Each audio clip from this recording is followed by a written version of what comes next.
my channel, Ma'am Shilin and Angelo's Vlog.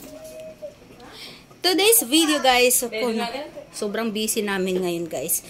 Ako, nagpe-prepare ng panglauoy. Ayan oh, yung mga lauoy yan yan.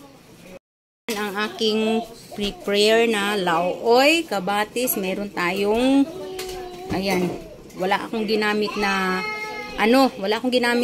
luya. Ito ang tanglad. Tapos meron ako ditong malunggay tsaka saluyot o sikwa, kalabasa at yung hinimay-himay na isda. Yan lang para lang magkalasa guys. Para lang sa tanghalian. Tapos yung kapatid ko naman busy sa pagluluto ng kanyang inununan, mainit. Yan ang busy. Pinapa-absorb pa ng husto yan. Pakukuluan ang the best na lasa niyan guys. Pakuluan ng hindi yung tagal-tagalan yung pagpapakulo.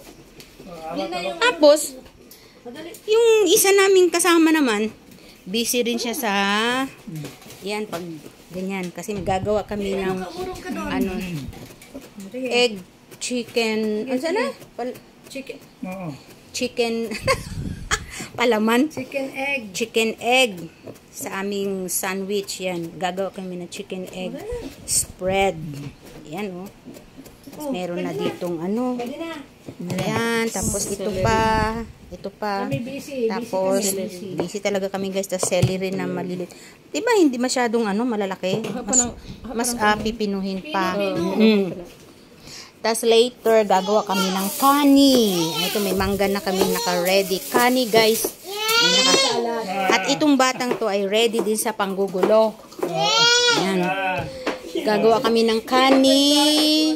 Tapos nandito may peanut butter kami. Ay, busy guys. Tingnan mo yung kusina namin. Busy talaga kami. Tapos dun sa kani, ba tawag doon? Ay basta gagawa kami ng yung rice paper. Tapos ito ilalagay namin crab meat, kani salad. Tapos ito yung crab meat ang isasahog namin instead na salmon or shrimp. Kaya tinan mo ang gulo ng kusina namin. Busy talaga kami guys sa pagluluto ngayong lunch. So time check tayo, 11:30 na ng umaga, mag-alas 12 na. Pero ito namang yung palaman namin gagawin, chicken egg sandwich. Gagawa kami ng egg sandwich with breast chicken. Mamaya pa naman to gagamitin.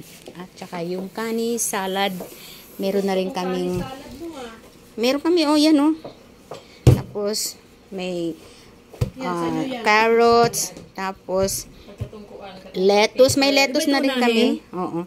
Ito nahin itong cucumber at saka yung asan na ba yun? Lettuce. Ito yung chicken para dun sa egg sandwich namin. At saka yung lettuce namin para sa kani salad. Yan. So very busy kami talaga guys. Very busy. So ngayon, start na akong magluto. Dami naming lutuin. So mag-start na tayong magluto ng ating lauoy kasi kakain na ako. Ang ulam ko ngayon tanghali, lauoy. Maglauoy ka ngayon guys. Yan ang ulam ko. Ulam namin ngayon, lauoy. Ayan. Kumukulo na. Lagay na natin yung hinimay-himay na isda. Ayan guys. Sarap na. Isang luwag lang ginagamit natin. Lagay na natin yung sarap yung sabaw nito. Ayan. Unahin natin yung kalabasa.